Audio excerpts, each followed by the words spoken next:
Hey guys, welcome back. So today we are going to be talking about three Bible verses that we often use out of context.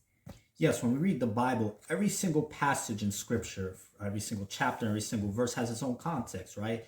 It was written to a specific audience and has a historical context, a theological context, and there's some things in the Old Testament that God applied to Israel, and there's things in the Bible that God applies to us today. Right. And so we have to study the context first to understand what message was God trying to communicate at the time and what message he's trying to communicate to us today. Right.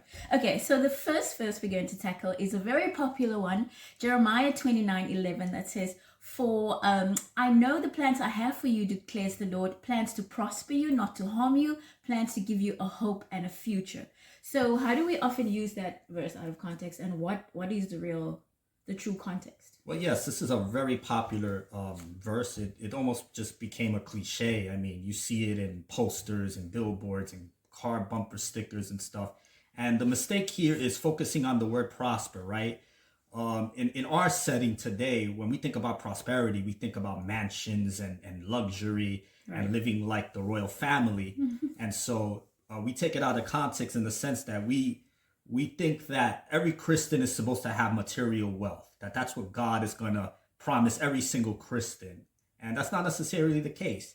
And so when we look at the historical context of it, God is speaking to Israel about 600 years before Christ. And so because Israel was in sin, they got deported to Babylon. And so they lived there for 70 years. And so God, through Jeremiah, was promising Israel that, you guys are not going to stay in Babylon.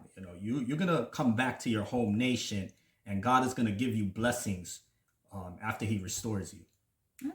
Okay, cool. So then the second verse is also a popular one, Philippians 4:13. I can do all things through Christ who strengthens me. Yes, this one is I took this out of context many times. Same. Yes. Like you think, well, I can do all things. The focus here is on the word all, right? Sometimes we think that we can do anything, even things that God never intended for us to do, even things that we know that we can't do, right? I can't perform open heart surgery on someone. Like you personally. Me personally. Like if I come in the name of Christ and say, God, give me the ability to do this.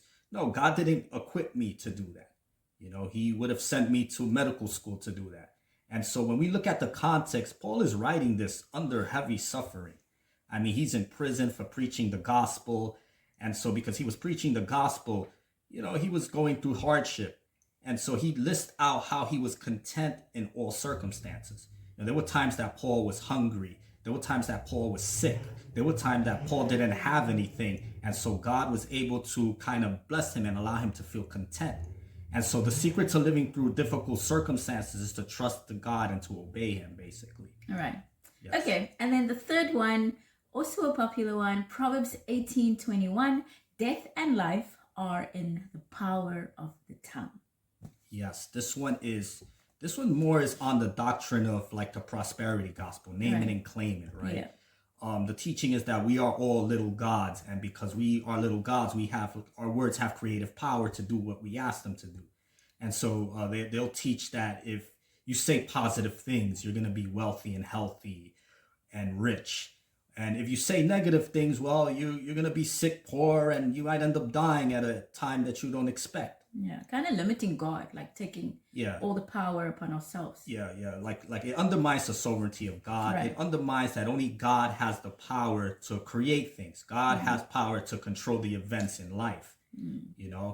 And so when we look at it, in context, we see that yes, our words do have power, in the sense that I could tell you something positive and make you feel good. A judge can pronounce a death sentence on someone who has been convicted of murder, and they receive the death penalty. And the Bible does talk about our tongue in the New Testament, right? We must control our tongue. We must control the words that we say. Don't speak things that are going to tear other people down, like gossip or slander. So we can close out with a verse in 2 Timothy 3:16-17.